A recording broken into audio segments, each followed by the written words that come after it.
bombastic side-eye, criminal offensive side-eye. Tapi bohong.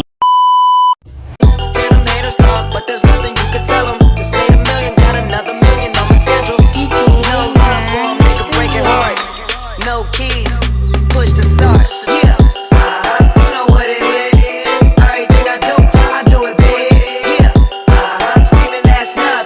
When I pulled on the lot, that's not. Stuck in my town, you see me, you know everything. Black and yellow, black and yellow, black and yellow, black and yellow. I put it down from the whip to my diamonds. I'm in black and yellow, black and yellow, black and yellow, black and yellow. Yeah, you know what it is. Everything I do it.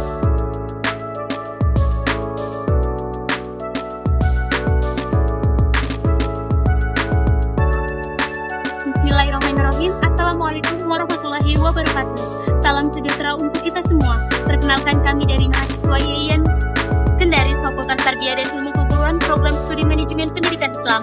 Tujuan kami membuat video yaitu untuk memenuhi salah satu tugas mata kuliah Kepemimpinan Pendidikan dengan dosen pengampu Dr. Syamsuddin MPD. Adapun dalam kesempatan video kali ini kami akan menjelaskan materi terkait dengan kepala sekolah atau madrasah sebagai administrator. Baik, langsung saja di sini saya akan menjelaskan materi yang pertama, yaitu tentang pengertian kepala sekolah atau madrasah sebagai administrator. Nah, perlu kita ketahui, kepala sekolah itu terdiri dari dua kata. Yang pertama itu ada kepala dan sekolah. Kata kepala dapat diartikan sebagai ketua atau pemimpin dalam sebuah organisasi atau sebuah lembaga. Sedangkan sekolah adalah sebuah lembaga di mana menjadi tempat menerima atau memberi pelajaran. Dengan demikian, kepala sekolah yang dimaksud di sini adalah orang yang diberi tanggung jawab untuk memimpin suatu sekolah di mana diselenggarakan proses belajar mengajar. Nah, kepala sekolah atau madrasah juga merupakan jabatan tertinggi yang ada di dalam sebuah lembaga pendidikan. Menurut Denim, kepala sekolah adalah guru yang mendapatkan tugas tambahan sebagai kepala sekolah. Sedangkan menurut Daryanto, kepala sekolah yaitu pemimpin pada satuan pendidikan. Nah, jadi kepala sekolah sebagai administrator itu memiliki hubungan yang sangat erat dengan berbagai aktivitas dan pengelolaan yang bersifat pencatatan, penyusunan, pendokumentasian, dan seluruh program sekolah. Seorang kepala sekolah juga perlu memiliki sifat yang kemampuan memimpin, baik di kalangan guru ataupun pegawai, non-guru maupun di tingkat siswa. Nah, di samping itu juga, kepala sekolah juga harus memberikan kemampuan mempersatukan sebuah pemikiran dan pendapat untuk mewujudkan suatu menjadi kesatuan gerak yang terarah pada pencapaian tujuan di lingkungan personal sekolah, serta mampu menggerakkan dan memotivasi personil dalam kelompok agar bersifat selalu bersedia melakukan tugas-tugas sebagai beban daripada sekolah tersebut. Tugas kepala sekolah atau madrasah sebagai administrator. Menurut Mulyasah, dalam bukunya, menjadi kepala sekolah profesional dapat dilakukan kepala sekolah dalam meningkatkan kinerjanya sebagai administrator. Dalam peningkatan mutu pendidikan dapat dilakukan sebagai berikut, yaitu yang pertama, sebagai pengelola administrasi kurikulum. Pengelola administrasi kurikulum tidak hanya meliputi mata pelajaran yang dipelajari di sekolah saja, tetapi meliputi semua aktivitas-aktivitas dan pengalaman-pengalaman murid yang diarahkan oleh sekolah. Jadi, seorang administrasi dalam tugasnya mengenai pengembangan kurikulum ialah bahwa di dalam pengembangan kurikulum itu terdapat kegiatan-kegiatan mulai dari merencanakan, menyelenggarakan, dan menilai suatu program pengajaran. Yang kedua, sebagai pengelola administrasi peserta didik. Administrasi peserta didik adalah seluruh proses kegiatan direncanakan dan diusahakan secara sengaja, serta pembinaan secara kontinu terhadap seluruh peserta didik agar dapat mengikuti proses belajar mengajar secara efektif dan efisien demi tercapainya tujuan pendidikan yang telah ditetapkan. Kemampuan mengelola administrasi peserta didik dapat diwujudkan dalam penyusunan kelengkapan data administrasi peserta didik, penyusunan kelengkapan data administrasi kegiatan ekstrakurikuler dan yang menyangkut jumlah keseluruhan siswa, mulai dari perencanaan, penerimaan siswa baru, kelulusan, dan jumlah putus sekolah atau perpindahan. Yang ketiga, sebagai pengelola administrasi personalia. Secara definitif, administrasi personalia atau kepegawaian dapat diartikan sebagai proses penggunaan tenaga manusia sebagai tenaga kerja dalam suatu usaha kerjasama. Proses ini meliputi kegiatan penerimaan, penempatan atau penggunaan, pengembangan, dan pemberhentian. Administrasi kepegawaian dalam arti luas, yakni yang menyangkut kebijaksanaan penerimaan, penempatan, pembinaan dalam menciptakan perangkat kepegawaian yang stabil, berprestasi, serta setia pada pekerjaannya. Sedangkan administrasi dalam arti sempit adalah kegiatan yang menyangkut serta usaha kepegawaian dalam memenuhi haknya, antara lain mengenai proses surat menyurat, pengangkatan, pemindahan, kenaikan pangkat, dan pemberhentian. Bagian D, pengelolaan sarana dan prasarana. Sarana sekolah atau madrasah meliputi semua peralatan dan perlengkapan yang langsung digunakan dalam proses pendidikan sekolah atau madrasah.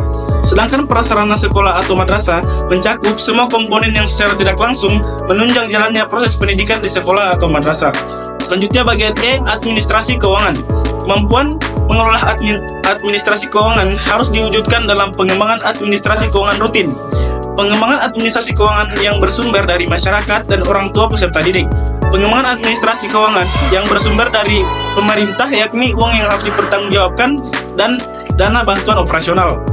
Sumber-sumber penerimaan keuangan sekolah adalah dapat digolongkan menjadi 3 golongan, yaitu yang pertama, bantuan dari masyarakat, yang kedua, bantuan dari siswa atau orang tua murid, yang ketiga, bantuan dari pemerintah. Selanjutnya bagian F, pengelolaan administrasi hubungan masyarakat. Kemampuan mengelola hubungan sekolah atau madrasah dengan masyarakat bertujuan antara lain yang pertama, untuk memajukan kualitas pembelajaran dan pertumbuhan anak.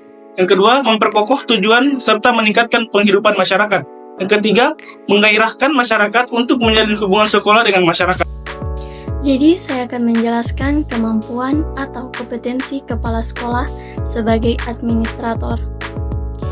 Jadi, kompetensi yang dimiliki oleh kepala sekolah terbentuk berdasarkan indikator yang saling menunjang dan bersinergi sebagai penentu keberhasilan kepala sekolah. Kompetensi yang dimaksud ialah yang pertama, kompetensi kepribadian. Kompetensi kepribadian yaitu kemampuan kepala sekolah untuk menjadi panutan atau teladan bagi warga sekolah. Yang kedua, kompetensi manajerial. Kompetensi manajerial yaitu kemampuan kepala sekolah dalam mengatur perencanaan untuk mengembangkan sekolah dalam rangka pendayagunaan sumber daya secara optimal. Yang ketiga, kompetensi kewirausahaan. Kompetensi kewirausahaan yaitu kemampuan kepala sekolah dalam mewujudkan aspirasi kehidupan mandiri yang dicirikan dengan kepribadian kuat bermental usaha. Yang keempat, kompetensi supervisi. Kompetensi supervisi yaitu kemampuan kepala sekolah dalam merencanakan program supervisi akademik untuk meningkatkan keprofesionalisme guru. Dan yang terakhir, kompetensi sosial. Kompetensi sosial yaitu kemampuan kepala sekolah dalam bersosialisasi dengan orang lain, baik dengan bawahan sesama kepala sekolah maupun dengan atasan. Tanggung jawab kepala sekolah atau madrasah sebagai administrator.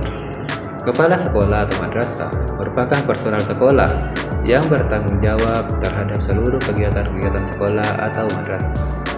Ia mempunyai wewenang dan tanggung jawab penuh untuk menyelenggarakan seluruh kegiatan pendidikan dalam lingkungan sekolah atau madrasah yang dipimpinnya dengan dasar Pancasila dan Undang-Undang Dasar tahun 1945. Kepala sekolah atau madrasah tidak hanya bertanggung jawab atas kelancaran jalannya sekolah atau madrasah secara teknis akademis saja, akan tetapi segala kegiatan keadaan lingkungan sekolah atau madrasah dengan kondisi dan situasi serta hubungannya dengan masyarakat sekitarnya merupakan tanggung jawabnya pula. Inisiatif dan kreatif yang mengarahkan kepada perkembangan dan kemajuan sekolah atau madrasah adalah merupakan tugas dan tanggung jawab kepala sekolah atau madrasah. Namun demikian, dalam usaha memajukan sekolah atau madrasah, dalam menanggulangi kesulitan yang dialami sekolah atau madrasah, baik yang berupa atau bersifat material seperti perbaikan gedung, penambahan ruang, penambahan, perlengkapan, dan sebagainya, maupun yang bersangkutan dengan pendidikan anak-anak, kepala sekolah tidak dapat bekerja sendiri. Kepala sekolah harus mengadakan kerjasama dengan personal sekolah atau madrasah.